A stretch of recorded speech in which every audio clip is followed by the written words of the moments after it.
Don't miss the tea. Subscribe now. Oh, honey, where do I even begin? I'm still shaking my head, trying to process the audacity of my own mother. I mean, I love her, but sometimes I think she forgets that I'm a grown woman with my own life, my own family, and my own responsibilities. So, let me tell you, the tea is piping hot, and I'm about to spill it all. It all started when my mother texted me, inviting my husband, our 3-year-old daughter, and me to spend the weekend at her house. Now I know what you're thinking. What's the big deal? It's just a weekend at Grandma's house. But sweetie, you don't understand the dynamics of our relationship. My mother has a tendency to overstep, to say the least. She's always been a bit of a controlling personality, and it took me a long time to set boundaries with her. After my daughter was born, my mother practically moved into our guest room. I appreciated the help at first, but it quickly became overwhelming. She would show up unannounced, stay for weeks at a time, and just take over.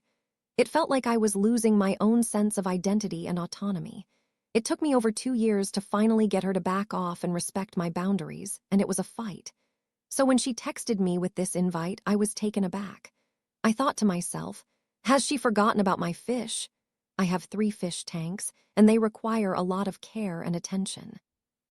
But then she dropped a bombshell that left me speechless. What could she possibly suggest? I've just gotten a new tang and 2 bubble tip anemones, and I need to monitor them closely.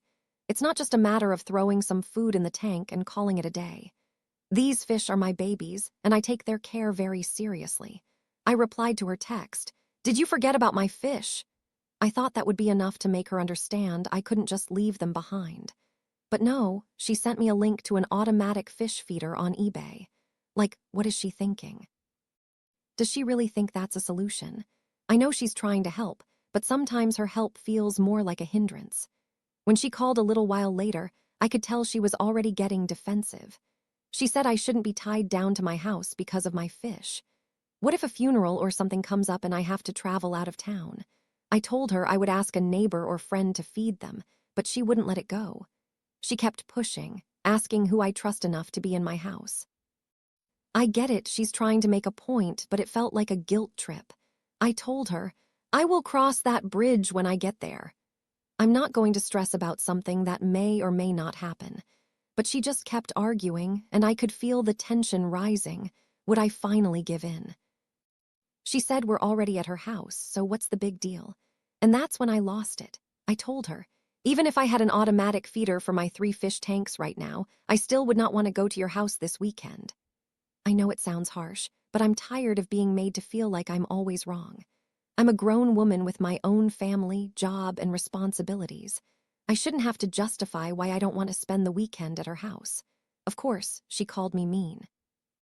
I'm not mean, I'm just setting boundaries. I'm trying to prioritize my own needs and my family's needs.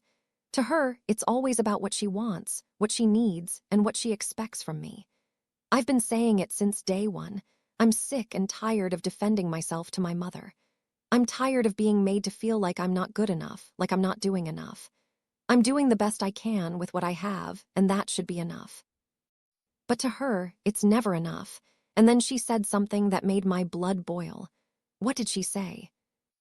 And let's not forget, she was just at my house for 4 days less than a week ago because of the winter storm. I know she was stuck, and I was happy to help, but it feels like she's always expecting me to drop everything for her. I love my mother, but I have my own life to live. I'm working full-time, taking 3 college courses online, and raising my daughter. I shouldn't have to apologize for that or justify why I don't want to spend the weekend at her house. I should be able to say no without feeling guilty or being labeled mean. So am I the asshole for rejecting her invite on the spot? I don't think so. I'm just setting boundaries, prioritizing my own needs, and taking care of myself. If that makes me the bad guy, then so be it. I'm okay with that.